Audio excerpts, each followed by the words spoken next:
우리 옆에 있는 분들과 함께 인사 나누기 원합니다. 잘 오셨습니다. 복된 시간 되시기 바랍니다. 세계적인 임상 심리학자인 브리스 리츠 박사는 군대를 상대로 임상 심리 검사를 했습니다. 상황에 따라서 훈련을 받을 때 그 군인들이 가진 사기와 스트레스를 조사해 본 것입니다. 이스라엘 육군의 훈련병들을 4개조로 나눠서 완전 군장을 하고 20km를 달리는 행군을 하는 것을 통해서 이 군인들의 사기와 스트레스를 조사했습니다. 4가지 다른 조건을 가지고 조사를 해보았습니다. 첫 번째는 시작할 때부터 행군 거리를 미리 알려주고 5km대마다 얼만큼 왔다라고 알려주는 것입니다. 두 번째는 지금부터 먼 거리를 행군한다라고까지만 알려주고 행군을 하는 것입니다. 세 번째는 15km까지 행군한다고 했다가 14km 지점에서 20km까지 5km 더 행군한다라고 알려주는 것이고, 마지막 네 번째는 25km까지 행군한다라고 했다가 14km 지점에서 20km까지 행군한다, 5km가 줄었다라고 이야기해 주는 것입니다. 어떤 결과가 나왔을까요? 당연한 결과는 첫 번째, 행군거리를 미리 알려주고 5km대마다 얼만큼 왔다라고 알려주면 그 병사들은 사기가 올라가고 스트레스를 덜 받게 된다고 합니다. 반대로 전혀 정보를 주지 않고 그냥 무조건 행군해라, 먼 거리를 갈 것이다 라고 이야기를 들은 그 군인들은 굉장한 스트레스를 받게 되고 사기도 매우 떨어지게 된다고 합니다. 문제는 3번과 4번의 실험 대상들이었습니다. 우리가 생각할 땐 4번, 먼 거리를 간다고 했다가 5km를 줄인다라고 하는 병사들이 사기가 덜 떨어지고 스트레스를 덜 받을 거라 생각이 드는데 그렇지 않습니다. 오히려 세 번째, 15km만 간다고 했다가 14km 지점에서 5km 더 간다라고 이야기해주는 그 병사들이 오히려 덜 스트레스 받고 사기는 올라간다고 합니다. 이에 브리츠 박사는 분석합니다. 육신이나 물리적으로 어려움이나 편안함보다는 무형해 보이지 않는 희망과 절망이 인간에게 중요한 문제가 된다라는 것입니다. 인간에게 가장 큰 스트레스를 받을 때는 그저 우리 육신이나 눈에 보이는 것의 어려움 또는 그런 시련이 아니라 희망이 없을 때 오히려 사기가 떨어지고 스트레스를 받게 된다라는 것입니다. 따라서 4번의 병사들 25km로 간다고 이야기를 들었을 때 이미 그들은 절망하고 포기하고 있는 상태가 된 것입니다. 그래서 아무리 거리를 줄인다 할지라도 이미 출발할 때부터 무형으로 보이지 않는 것에 이들은 마음으로 절망을 했기 때문에 아무리 거리가 줄어들어도 그들은 괴로운 마음을 갖게 된 것이죠. 그러나 3번의 병사들은 짧게 간다고 들었기 때문에 이미 그들 가운데는 희망이 있고 소망이 있는 것입니다. 그래서 좀 더 간다 할지라도 처음에 품었던 그 희망과 소망으로 조금 더 가는 그 거리를 갈 수 있다라는 것이죠. 이것은 인간이 겪는 역경과 어려움에 대한 매우 중요한 실험이 되었습니다. 인간은 역경과 어려움을 겪으면 포기하게 되고 절망하게 됩니다. 그러나 그 역경과 어려움을 이길 수 있는 것은 포기하지 않고 절망하지 않는 소망과 희망이 있느냐, 눈에 보이지 않는 내 마음속에 무엇인가 이겨낼 수 있는 소망, 그 희망이 있느냐에 따라서 우리는 그 절망과 어려움을 이겨낼 수 있다라는 것입니다. 따라서 우리 인간에게 중요한 것은 육신의 또는 눈에 보이는 역경이 얼마나 크냐, 또는 그것이 얼마나 어려움이 우리에게 닥쳐오느냐라는 것이 중요한 것이 아니라 그 역경과 어려움 가운데 지금 내 안에 소망이 있는가, 그것을 이겨낼 수 있는 희망을 가지고 있느냐, 그것이 더 중요하다는 것입니다. 오늘 본문에서 이스라엘 백성들은 하나님 대신에 우상을 숭배하고 있습니다. 15절과 16절 말씀을 함께 읽어보겠습니다. 함께 읽겠습니다. 무릇 내 백성은 나를 잊고 허무한 것에서 분향하거니와 이러한 것들을 그들로 그들의 길 곧 그 옛길에서 넘어지게 하며 곁길 곧 닦지 아니한 길로 행하게 하여 그들의 땅으로 두려움과 영원한 웃음거리가 되게 하리니 그리로 지나는 자마다 놀라서 그의 머리를 흔들리라. 이스라엘 백성이 우상 숭배하는 것을 잘 묘사하고 있는 것입니다. 곧 그들이 우상 숭배하는 모습을 보고 심판하여 그들이 세상의 웃음거리가 되도록 하나님께서는 그렇게 되도록 만드시고 돌보지 않겠다 라고 말씀하고 계십니다. 이런 이스라엘 백성들을 향한 예레미야 예언을 이스라엘 백성들이 듣고 오히려 이스라엘 백성들은 예레미야 선지자를 공격합니다. 18절 말씀입니다. 함께 읽겠습니다.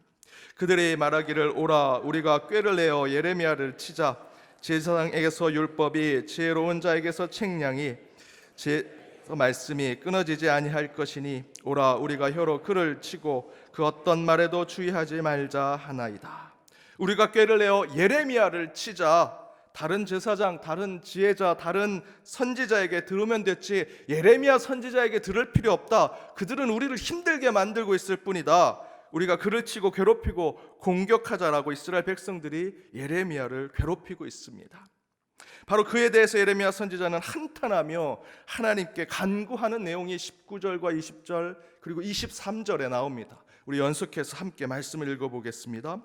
여호와여 나를 돌아보사 나와 더불어 다투는 그들의 목소리를 들어보옵소서. 어찌 악으로 선을 갚으리까마는 그들이 나의 생명을 해하려고 구덩이를 팠나이다. 내가 주의 분노를 그에게서 돌이키려 하고 주의 앞에 서서 그들을 위하여 유익한 말을 한 것을 기억하옵소서. 여호와여 그들이 나를 죽이려 하는 계략을 주께서 다 아시오니 그 악을 사하지 마옵시며 그들의 죄를 주의 목전에서 지우지 마시고 그들을 주 앞에 넘어지게 하시되 주께서 노하시는 때에 이같이 그들에게 행하옵소서 하나니. 예레미야 선지자는 하나님의 말씀을 전하려고 할 뿐인데 그것 때문에 도리어 역경과 시련과 어려움을 겪게 됩니다. 그러나 실제로 역경과 시련을 겪는 것은 이스라엘 백성도 마찬가지지요. 외세의 침입에, 외세가 공격하는 것에 걱정과 근심, 두려움에 빠져 있는 것은 동일합니다. 그렇다면 더욱 하나님을 의지해야 되는데 그 어려움과 역경 속에 이스라엘 백성들은 우상을 숭배하는 모습을 보여주고 있습니다. 여기서 다른 역경과 시련을 겪고 있지만 예레미야 선지자와 이스라엘 백성들은 서로 대조가 된 자신의 모습을 보여주고 있습니다. 앞에서 말씀드린 예화처럼 이스라엘 백성들은 역경과 시련 속에 좌절하고 절망하는 가운데 눈앞에 보이는 것 가운데 해결을 하려고 합니다. 그것이 무엇입니까? 우상이지요. 그러나 예레미야 선지자는 그 역경과 시련 속에 희망과 소망을 품고 더욱더 눈에 보이지 아니하신 하나님을 의지하고 있습니다. 우리 하나님은 소망이시고 우리 하나님은 희망이시기 때문입니다. 그렇다면 이런 시련과 역경 속에서 예레미야 선지자가 하나님으로부터 소망과 희망을 찾는 신앙의 모습을 우리는 어떻게 배울 수 있는 것인가? 그 첫 번째는 고난과 역경 속에서도 예레미야 선지자는 본인이 해야 할 일을 했다라는 것입니다. 곧 역경과 시련 속에서도 하나님의 말씀을 예레미야 선지자는 전했습니다. 어려움을 겪고 있을지라도 그는 전도했고 그는 역경을 겪고 있을지라도 믿음대로 살고자 노력했다는 것입니다. 예레미야 선지자는 하나님의 말씀을 대언하는 것이 본인의 사명이라 믿었습니다. 그런 역경과 어려움이 찾아왔습니다. 그러나 그는 자신을 죽이려 하고 괴롭히려고 하는 그 역경과 시련 속에서 도망치지 않습니다. 그것을 피하려고 하지 않습니다. 하나님께 그 상황을 알리고 계속해서 자신에게 맡겨진 일을 감당하는 예레미야 선지자의 모습을 볼 수 있습니다. 바로 그것이 우리 믿는 자들이 시련과 역경 속에서 해야 할 신앙적인 모습이라는 것입니다. 예수님을 생각해 보십시오. 십자가는 어떤 것입니까? 인간의 고통의 가장 극치를 보여주는 것입니다. 그 가운데 우리도 인간의 모습 가운데 계신 예수님의 모습을 생각해 본다면 고통에 집착하고 그 가운데 신음소리를 내며 아픔을 호소할 것 같습니다. 그런데 예수님은 그렇게 하지 않으셨습니다. 인류의 구원자이신 예수님은 죽음 직전까지 예수님께서 이 땅에 오신 그 사명을 감당하십니다. 십자가 위에서 무엇을 하셨습니까?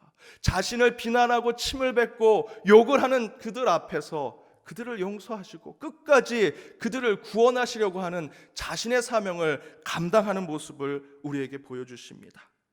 곧 어떤 시련과 역경 속에서도 우리가 해야 할 일은 해야 한다는 것입니다. 제가 토요일에 신방 보고를 받습니다. 특별히 그 신방 보고 가운데 아프신 분들, 병상에 있는 분들의 보고를 받으면 그날 저는 설교를 마치고 토요일 오후에 그분들께 전화를 드려서 안부를 묻고 또 기도도 해드리고 또 위로도 해드리고 사정을 또 듣기도 합니다. 그리고 항상 마지막에는 권사님, 집사님 무리하지 마세요. 내일 교회는 오시지만 다른 일은 하지 마시고 예배만 드리고 가세요 라고 말씀을 드립니다. 근데 그 다음날 어떻게 되는지 아십니까? 제가 그렇게 당부를 드렸는데 항상 그분들은 주방에서 무거운 걸 들고 계십니다. 교육부실에서 아이들하고 함께 아이들을 가르치고 또 힘들게 그 일들을 감당하고 계십니다. 제가 만나서 권사님, 집사님 제가 어제 전화할 때 쉬라고 하셨는데, 그렇게 당부를 드렸는데 왜 거기 또 계셔서 그렇게 힘들게 그렇게 사역을 또 하십니까? 그러면 그분들이 이렇게 얘기하십니다. 목사님, 아픈 건 아픈 거고 해야 할 일은 해야지요. 제가 그 얘기를 듣고 제가 감동을 받습니다. 지난주 오후 예배 때 우리 예배가 끝나고 박누가 선교사님의 다큐 영화를 보았습니다. 제가 너무나 감동을 받은 것은 항암 치료를, 이 선교사님도 본인이 아파서 항암 치료를 받으면서 그 기력만 회복되면 다시 필리핀으로 돌아가서 그곳에 자신이 있어야 할 자리를 지키는 모습 가운데 굉장한 감동을 받았습니다. 본인도 암으로 죽어가면서 2시간, 3시간 그 필리핀의 시골길을 걸어가서 그 선교사님이 아니면 약을 받을 수 없는 그 원주민들에게 찾아가서 그 약을 건네주면서 내가 다음에는 못 올지도 모르겠다라고 하는 얘기를 듣는데 저도 가슴이 울컥했습니다. 이게 선교구나, 이게 하나님의 일이구나. 나도 아프고 나도 힘들지만 내가 해야 할 일을, 내가 감당해야 할 사명을 지켜내는 것이 이게 하나님의 사람이구나 라는 것을 깨닫게 되었습니다. 예전에 제가 중학교 때 많이 아파서 조퇴하려고 했더니 선생님이 야, 죽어도 학교에서 죽어 라고 하는 예와 말씀드렸죠. 그 말 서운하고 너무 속상했는데 나중에는 제 인생에 아주 중요한 조언이 되었습니다. 목회하면서도 죽어도 교회에서 죽자라고 하는 마음으로 사역을 하니 그런 결심 가운데 제 목회는 오히려 기쁨과 감사가 채워졌습니다. 어떤 인간이 역경과 고난, 시련과 아픔 없이 살아가겠습니까? 제가 어느 권사님께 가끔 이야기해보면 문제가 없는 권사님이 없습니다. 다 문제가 있습니다. 하다못해 목사님 넥타이가 마음에 안 든다고 그런 문제도 얘기하신 분이 계십니다. 아무리 부자인 성도도, 돈이 많고 자녀들이 잘된 가정의 성도님들도 다 하나같이 문제를 가지고 있습니다. 모든 분이 야, 저 가정은 아무 문제가 없을 거야 라고 하는 분들도 저는 그분과 어려움을 같이 상담했던 적이 있습니다. 어렵게 사는 분들도, 가난하게 사는 분들도 다 어려운 대로, 가난한 대로 자신들의 시련과 고통이 있는 것처럼 모든 사람은 다 시련과 역경 속에 살아간다라는 것입니다. 그렇다면 우리는 그 시련과 역경에 초점을 맞추면서 살아가는 삶을 살아가는 것이 아니라 그런 어려움과 고통의 시간이 있을지라도 그것은 언제든 나에게 찾아오는 것이니 우리에게 중요한 것은 지금 내게 하나님께서 주신 사명, 내가 지금 신앙 가운데 해야 할 일, 그것을 감당하는 것이 하나님의 자녀의 모습이라는 것입니다. 늘 주를 위해 살자, 죽을 것 같은 고난이 와도 교회에서 죽자, 교회에서 살자 하는 마음으로 우리의 신앙을 감당한다면 분명히 하나님께서 예레미야 선지자를 지켜준 것처럼 저와 여러분의 삶도 지켜주시리라 믿습니다.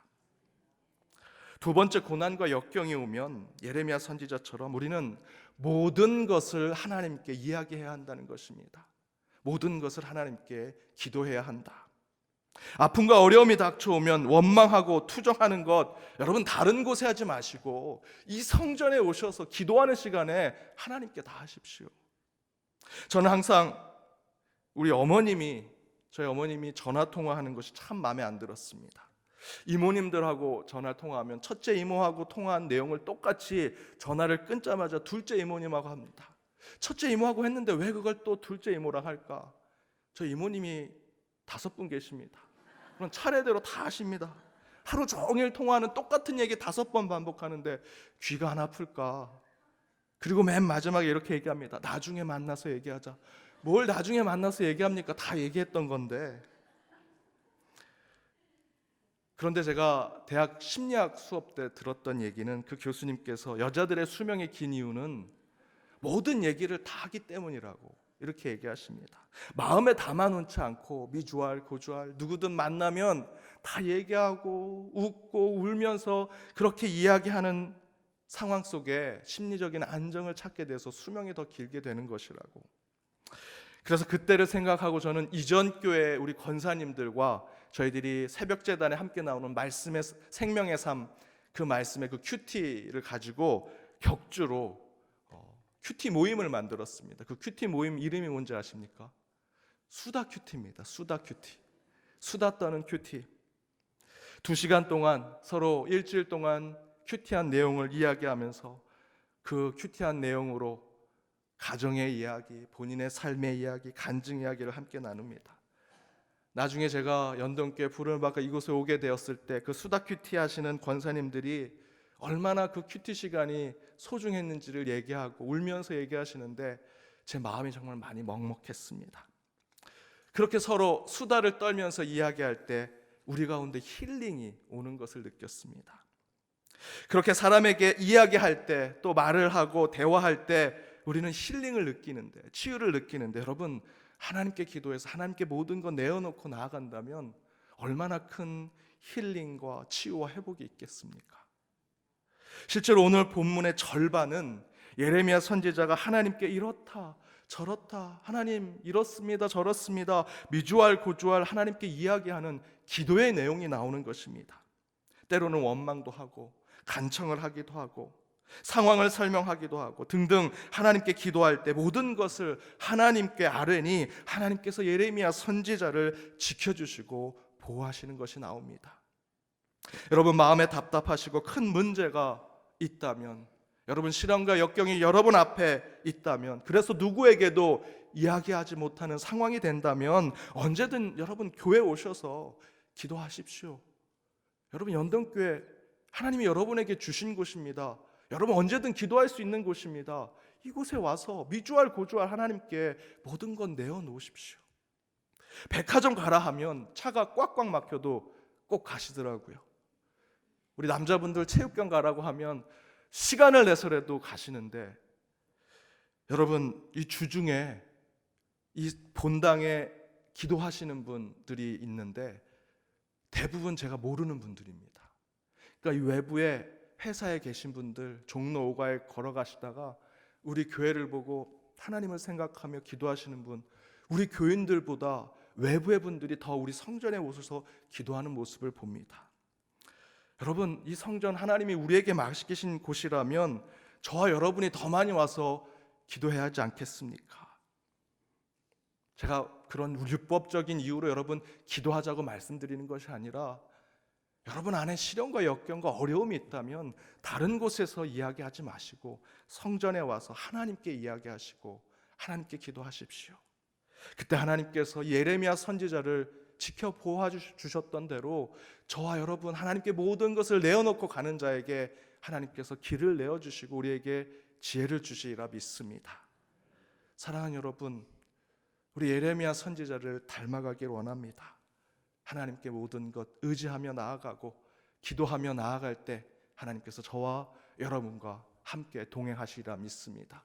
그 하나님을 붙잡고 나아가신 저와 여러분 되기를 주님의 이름으로 축복합니다. 기도하겠습니다. 사랑의 하나님 감사합니다. 주님께서 나가신 새벽 제단 가운데 함께 모였습니다.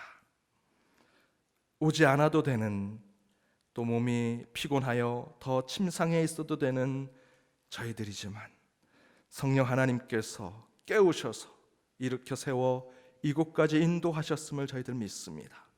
인간의 의지로 온 것이 아니고 성령을 쫓아온 것임을 깨달아 이 시간 말씀과 찬양과 기도 가운데 반드시 주님을 만나게 하여 주옵소서.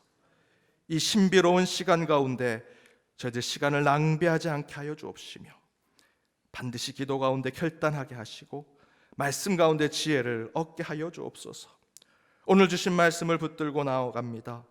우리 모든 인생들은 시련과 역경을 겪을 수밖에 없습니다.